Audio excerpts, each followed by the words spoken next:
Welcome back dear students. कल हमने menstrual cycle पढ़ी थी। मेंस्ट्रुअल साइकिल में कई बार ये डायग्रामेटिक प्रेजेंटेशन आ जाती है of the various events during the menstrual cycle. ये इसकी एक फिगर बनी हुई है एनसीईआरटी में। मैंने एनसीईआरटी का ही पेज नंबर 50 खोला हुआ है, उसमें से ही मैं तुम्हें बता देता हूँ। देखो, menstrual cycle is consist of 3 phases. ये हमने पहले बताया था। Number 1 is menstruation phase, number 2 follicular और प्रोलिफरेशन फेज, नंबर 3 लूटियल और सिक्रीटरी फेज। इस दौरान देखो, जब मेंस्ट्रुएशन फेज होता है उस दौरान ब्लीडिंग होती है ये, और ये इतनी मोटी वाल थी, देखो ये थिक वाल थी, और ये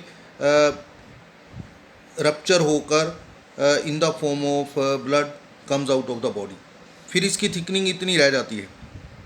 यहाँ से यानी 4th-5th डे से शुरू हो गया प्रोलिफरेशन फेज़, और ये देखो ये चलता रहता है, थिक होती रहती है वाल, एंड वाल बिकम थिक। ये ब्लड वेसल्स हैं, देखो जो लॉन्ग होती रहती हैं, इसमें ये ब्लड वेसल दिखाई हुई हैं, और इसमें ग्लैंड डेवलप हो जाते हैं। और फिर क्या होता है, then there is luteal phase. Luteal phase में भी देखो ये थिकनिंग बढ़ती रहती है, एंड अल्टीमेटली जो जब लेवल बढ़ता है इसके अंदर ऑफ द एल एच का लेवल बढ़ता है, एंड प्रोजेस्ट्रोन का लेवल बढ़ता है। बेसिकली प्रोजेस्ट्रोन का लेवल ये देखो यहाँ पर दिखाया है, प्रोजेस्ट्रोन लेवल, दिस इज़ ये है, ये प्रोजेस्ट्रोन का लेवल है, लेवल प्रोजेस्ट्रोन का बढ़ गया है। और फिर जब ये मैक्सिमम हो जाता है और फर्टिलाइजेशन नहीं होती है, देन इट गेट रप्चर्ड। ये यहाँ से यहाँ देखो ये रप्चर्ड होनी शुरू हो गई है, it get ruptured and bleeding take place. So इसमें हमने क्या पढ़ना है, देखो प्रोजेस्ट्रोन का लेवल कब बढ़ रहा है, कब ये मैक्सिमम हो जाता है। एस्ट्रोजन का लेवल देखो ये 14th डे के आसपास मैक्सिमम हो जाता है। ये एफएसएच का लेवल, ये रेड लाइन है, एफएसएच का लेवल 14th डे पर, एलएच का लेवल 14th डे पर, और 14th डे में ही ओवुलेशन है। देखो ये ग्राफियन फॉलिकल रप्चर हो गया, और ये ओवा जो है एग बाहर निकल गया, जिसको हम ओवुलेशन कहते हैं। और फिर ये कॉर्पस लूटियम में कन्वर्ट हो जाता है under the influence of progesterone. ये जैसे जैसे प्रोजेस्ट्रोन का लेवल, एलएच का लेवल भी बढ़ता है, ये एलएच का लेवल बढ़ता है, एलएच के इन्फ्लुएंस में ये कॉर्पस लूटियम में कन्वर्ट हो जाता है। इट सिक्रीट द प्रोजेस्ट्रोन, ये प्रोजेस्ट्रोन सिक्रीट करता है। तो ये तुमने एनसीईआरटी की बुक में से कर लेना है, डायग्राम है, डायग्रामेटिक रिप्रेजेंटेशन। अब हम नेक्स्ट टॉपिक पे चलते हैं। देखो हमने यहाँ लिखा है, progesterone attain maximum level on 23rd और 24th day, whereas estrogen attain maximum level 14th day. Estrogen level also increase during the 25th and 26th day of the cycle. Now we come to the next topic, menstrual hygiene. Menstrual hygiene क्या है? It is the hygiene means मतलब अपने आप को स्वच्छ बनाए रखना, cleanliness से मतलब होता है हाइजीनी का। तो during the menstrual cycle 1 person should maintain its cleanliness. वो कैसे मेंटेन कर सकते हैं? देखो, during maintenance of hygiene and sanitation during the menstruation is very important. Take bath and clean yourself regularly. Menstrual cycle के दौरान जब वो ब्लीडिंग फेज होता है उस दौरान रेगुलर बाथ, मतलब take bath and clean yourself. Use sanitary napkin, उस दौरान नैपकिन यूज़ करें, या क्लीन होममेड पैड यूज़ करें। चेंज सैनिटरी नैपकिन और homemade pad after 4 to 5 year as per requirement के अनुसार 4-5-6 घंटे के बाद उस सैनिटरी पैड को चेंज करें, रिप्लेस करें। Dispose of the use sanitary napkin properly, wrapping it with used paper. इसको डिस्पोज ऑफ करने के लिए पेपर में रैप करके लपेट कर ही डिस्पोज ऑफ करें। Do not throw the use napkin in the drain pipe of toilet. उसको ड्रेन पाइप टॉयलेट्स वगैरह में ना फेंके और ओपन एरिया में। After handling the napkin wash hand with soap. उसके बाद जब हम नैपकिन को हैंडल करें, उसको रिप्लेस करें, तो उसके बाद हाथ अवश्य धोएं। Now we come to the fertilisation. What is fertilisation dear student? देखो, फर्टिलाइजेशन होता है fusion of the male and female gametes. और ये कहाँ होती है? It take place in the women's body. और कहाँ पर होती है? In the fallopian tube. मैं तुम्हें डायग्राम के हिसाब से एक बार समझा देता हूँ, फिर हम इसको पढ़ लेते हैं। Dear student, this is the female reproductive system, this is vagina. और जो स्पर्म होते हैं they are released here by the male. Sperm यहाँ रिलीज होते हैं, स्पर्म पासिस फ्रॉम द, ये सर्विक्स है, ये रीजन सर्विक्स में से पास होते हैं। ये यूट्रस है, यूट्रस में से पास होते हैं, अल्टीमेटली कहाँ पहुँच जाते हैं, दे रीच इज हेयर, यहाँ पर पहुँचते हैं। ये क्या है, it is the junction of junction of the that is ampulla and isthmus. ये एम्पुला है, ये इस्थमस है, ये फेलोपियन ट्यूब है। देखो ये फेलोपियन ट्यूब, फेलोपियन ट्यूब के 3 पार्ट होते हैं। पहला पार्ट है ये, दैट इज़ कॉल्ड इनफुंडिबुलम, दूसरा पार्ट है ये एम्पुला, और तीसरा पार्ट है ये इस्थमस। यानी जो पार्ट ये जो फनलाइक स्ट्रक्चर होता है यहाँ पर, इसको इनफुंडिबुलम बोलते हैं। फिर ये थोड़ा सा वाइडर पार्ट होता है, दैट इज़, ये हमने पहले बता दिया, एम्पुला और ये इस्थमस। एम्पुला और इस्थमस जहाँ जुड़ते हैं आपस में, वहाँ पर फर्टिलाइजेशन होता है। एग ये रिलीज़ हुआ, ये ओवरी है, ओवरी से एग निकला, ये एग यहाँ से पहुँचा यहाँ पर at the junction of ampulla and isthmus, और स्पर्म यहाँ रिलीज हुए, यहाँ से पहुँचे यहाँ पर दोनों का फ्यूज़न हो गया, and now zygote is form. Zygote double है, डिप्लॉयड है, डिप्लॉयड डबल नहीं, डिप्लॉयड है। डिप्लॉयड यानी 2 सेट ऑफ क्रोमोसोम इसमें है, 46 क्रोमोसोम हो गए। 23 एग में थे और 23 स्पर्म में थे, दोनों जुड़कर 46 हो गए। अब ये जाइगोट यहाँ से वापिस आता है ऐसे, किस में, यूट्रस में, और यहाँ यूट्रस में आकर फिक्स हो जाता है। This is how the fertilisation take place. अब हम इसको पढ़ लेते हैं। The fusion of male and female gamete to form the diploid zygote. याद रखें हमेशा, गैमीट्स हमेशा हैप्लॉयड होते हैं और जाइगोट हमेशा डिप्लॉयड होता है। इनके फ्यूज़न को फर्टिलाइजेशन या सिनगैमी कहते हैं।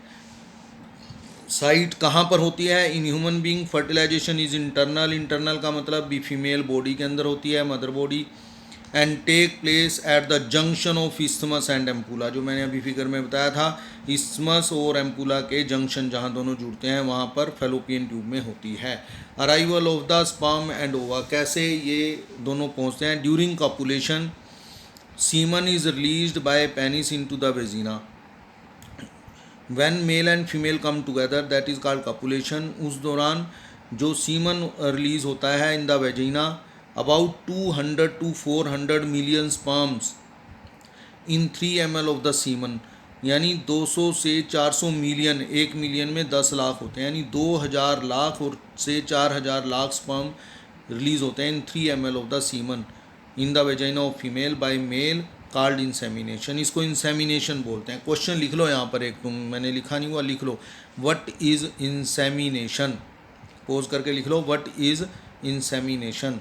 तो उसमें ये इसका आंसर है, about 200 to 400 million sperms in 3 ml of semen are released into the vagina of female by male, called insemination.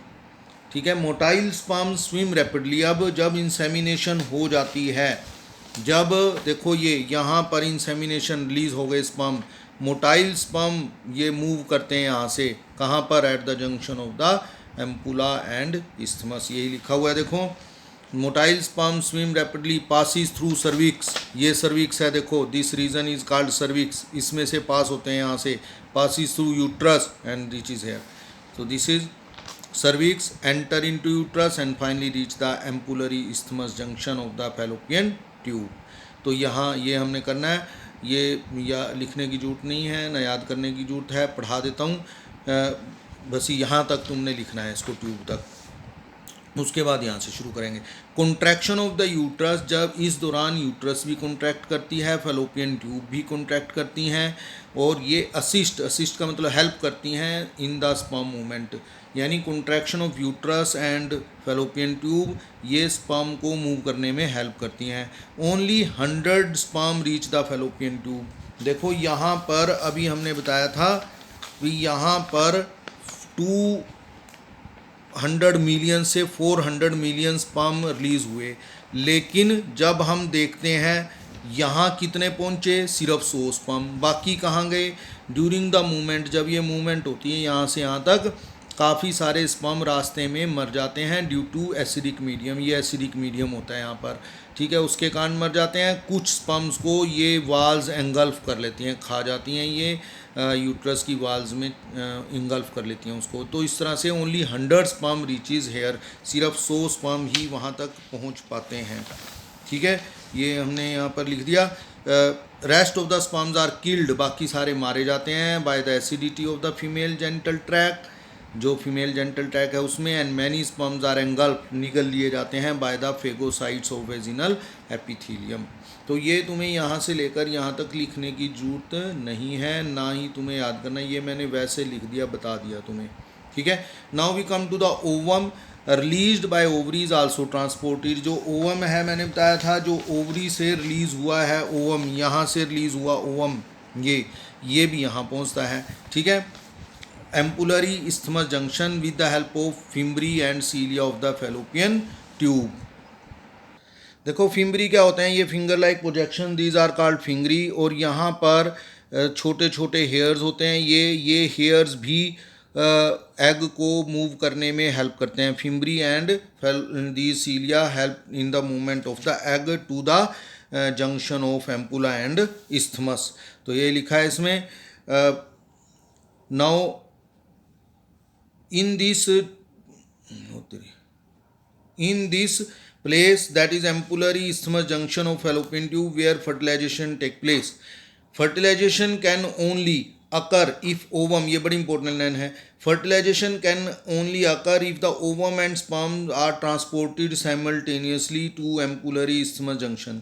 ये जरूरी बात है भी, फर्टिलाइजेशन तो तभी होगी जब एग एंड स्पर्म दोनों इकट्ठे पहुंचेंगे, ठीक है। ये इकट्ठे कब पहुंचेंगे, when the sperm reaches at the time of ovulation, जब sperm ovulation के दौरान पहुंचेगा। ovulation होती है 14th डे को, यानी if the copulation take place on the 14th day or nearby and ovulation take place at the time, only then the fertilization take place। ये लिखा है sperm and ovum not necessarily reach simultaneously, ये जरूरी नहीं sperm और ovum इकट्ठे पहुंचे वहाँ इन ईच कॉपुलेशन, हर कॉपुलेशन के बाद, as eggs are release only on about 14th day of menstrual cycle, क्योंकि एग तो 14th डे पर सिक्रीट होता है। This is the reason why not all copulation lead to fertilisation and pregnancy. यही कारण है कि every copulation do not lead to pregnancy. तो यहाँ क्वेश्चन भी लिखा है, why all copulation do not lead to pregnancy, answer is this. यहाँ से यहाँ तक लिख दो, चाहे ये लाइन ऐड करनी है फर्टिलाइजेशन से, यहाँ से शुरू कर सकते हो और यहाँ से लिखना यहाँ तक है। तो this is the answer. Dear students, अब हम पढ़ते हैं physical and chemical events of fertilisation. Fertilisation के दौरान क्या क्या फिजिकल यानी बाहरी क्या परिवर्तन होते हैं और केमिकल क्या परिवर्तन होते हैं। देखो मैं तुम्हें एक डायग्राम की हेल्प से इसको समझाने की कोशिश करता हूँ। देखो मैंने एक ग्राफियन फॉलिकल का तुम्हें डायग्राम बताया था, ये ग्राफियन फॉलिकल है, इसमें ये एग पड़ा हुआ है बीच में से। जब ये रिलीज हो जाता है एग, तो ये इस तरह से ये आ जाता है इन द फैलोपियन ट्यूब के अंदर। ये दिस कंटेन, ये ओवम है, देखो ये इसकी प्लाज्मा मेम्ब्रेन है, this one is plasma membrane. और ये जो है, ये बाहर जो मैंने शेडिड दिखाई हुई है, this is called zona pellucida, और ये जो है कोरोना रेडिएटा। तो जब स्पर्म आते हैं, स्पर्म का जो एक्रोसोम है, जो टिप है, हमने एक्रोसोम की बात की थी, विच कंटेन हाइड्रोलिटिक एंजाइम, ये इसमें से कुछ एंजाइम रिलीज होते हैं और एंजाइम जो है कोरोना रेडिएटा को डिज़ोल्व करते हैं, जोना पेलुसिडा को भी डिज़ोल्व करते हैं। और जोना पेलुसिडा जैसे ही इसमें जोना पेलुसिडा को ये डिज़ोल्व करना शुरू करते हैं, ये जो प्लाज्मा मेम्ब्रेन, ये प्लाज्मा मेम्ब्रेन ऊपर की तरफ उठ जाती है, ये दो दिखाई हमने, यहाँ से यहाँ को आ जाती है और इसके बीच में एक स्पेस अपीयर हो जाता है, space. This is called perivitelline space. इस स्पेस के अंदर कुछ प्रोटीन के ग्रैन्यूल्स, ये साइटोप्लाज्म है सारा, जहाँ हमने ओवम लिखा है, this is the cytoplasm of ovum. इसमें से निकलकर यहाँ आ जाते हैं, साइटोप्लाज्म में से कुछ प्रोटीन के, उनको हम बोलते हैं कोर्टिकल ग्रैन्यूल्स, यहाँ आ जाते हैं। ये कोर्टिकल ग्रैन्यूल्स और प्लाज्मा मेम्ब्रेन मिलकर एक लेयर बनाते हैं जिसको हम बोलते हैं फर्टिलाइजेशन मेम्ब्रेन। और वो फर्टिलाइजेशन मेम्ब्रेन जो बनती है, that prevent the entry of the other sperm. Once एक बार एक स्पर्म इसमें एंटर हो गया, फिर ये जो फर्टिलाइजेशन मेम्ब्रेन बनती है, ये दूसरे स्पर्म को एंटर नहीं होने देती। It ensure the monospermy. वरना तो कई स्पर्म देखो, एक यहाँ से भी आ रहा है, एक इधर से आ रहा है। मैंने बताया था 100 स्पर्म यहाँ पहुँच जाते हैं, तो मैंने उसमें से 2 दिखाए। तो जैसे ही एक स्पर्म ये जोना पेलुसिडा में के साथ रिएक्शन की और अंदर आया स्पर्म जैसे इसके अंदर एंटर हुआ, ये कोर्टिकल रिएक्शन कंप्लीट हो जाती है, इसमें से ग्रैन्यूल्स इसमें चले जाते हैं और ये पेरीविटलाइन स्पेस में एक फर्टिलाइजेशन मेम्ब्रेन बन जाती है। पेरिविटलाइन स्पेस के कोर्टिकल ग्रेन्यूल और प्लाज्मा मेम्ब्रेन मिलकर, फिर ये दूसरे स्पर्म को इसमें एंटर नहीं होने देते। इस तरह से होता है, पढ़ लेते हैं। During fertilization a sperm comes in contact with zona pellucida, zona pellucida के layer of the ovum and induces the changes in the membrane, और इसकी मेम्ब्रेन में चेंजेस, देखो ये मैंने ऊपर डायग्राम में तुम्हें थोड़ा और यहाँ पर समझाता रहूँगा। देखो जैसे ही स्पर्म इसके साथ कांटेक्ट में आया, इस मेम्ब्रेन में परिवर्तन होते हैं और ये दूसरे स्पर्म की एंट्री को ब्लॉक कर देती है। ये लिखा है यहाँ पर हमने, changes in the membrane that block the entry of the additional sperm की एंट्री को। Thus it ensure that only one sperm can fertilize an ovum. तो इसका क्वेश्चन है, how monospermy entry of the sperm is ensured, entry of one sperm, एक sperm की entry कैसे ensure होती है, अभी दो स्पर्म क्यों नहीं एंटर होते। तो ये है भी जैसे ही जोना पेलुसिडा के साथ स्पर्म की रिएक्शन होती है, यहाँ पर कोर्टिकल रिएक्शन शुरू हो जाती है, और ये जैसे ही ये एंटर हो जाता है स्पर्म इसमें, ये मेम्ब्रेन, प्लाज्मा मेम्ब्रेन जो है वो पेरिविटलाइन मेम्ब्रेन या फर्टिलाइजेशन मेम्ब्रेन में कन्वर्ट हो जाती है और स्पर्म को, दूसरे स्पर्म को एंटर नहीं होने देती।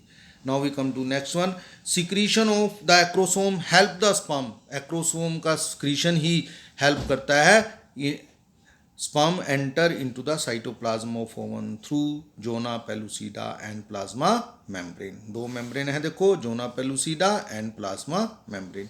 This induces the completion of meiotic division, और ये इंड्यूस यानी प्रेरित करती है किसको, मियोसिस 1 हुई थी अभी, ये था सेकेंडरी oocyte, ऊटिड बनना था, और जैसे ही एंटर हुआ ये ऊटिड में यानी ओवा में कन्वर्ट हो जाता है। The second meiotic division is also unequal, वो भी अनइक्वल है, and result in the formation of second polar body and haploid ovum और ootid. Soon the haploid nucleus of the sperm and that of the ovum fuse together, और फिर haploid nucleus sperm का और ovum का इकट्ठे fuse हो जाते हैं to form the zygote. This is how the fertilization take place. देखो मैं तुम्हें डायग्राम की हेल्प से समझा देता हूँ। ऊगोनिया होता है, ये हमने पहले भी बताया oogenesis में, ये थोड़ा बड़ा होता है, convert into the primary oocyte। Primary oocyte में मियोसिस 1 होती है to give rise to secondary oocyte and first polar body. ये जो ओवम है, ये ओवम, ये एक्चुअल में क्या है, it is the secondary oocyte। ये सेकेंडरी oocyte स्टेज में है, इसमें सिर्फ क्या हुई है, मियोसिस 1 हुई है, मियोसिस 1, और इस टाइम ये फर्टिलाइजेशन हो जाती है। और फिर फर्टिलाइजेशन जैसे ही होती है, इसमें फर्टिलाइजेशन से जस्ट पहले जैसे ही स्पर्म एंटर होता है, तब ये सेकेंडरी oocyte में सेकेंड मियोसिस डिवीजन होती है टू गिव राइज टू ओवा एंड सेकेंड पोलर बॉडी।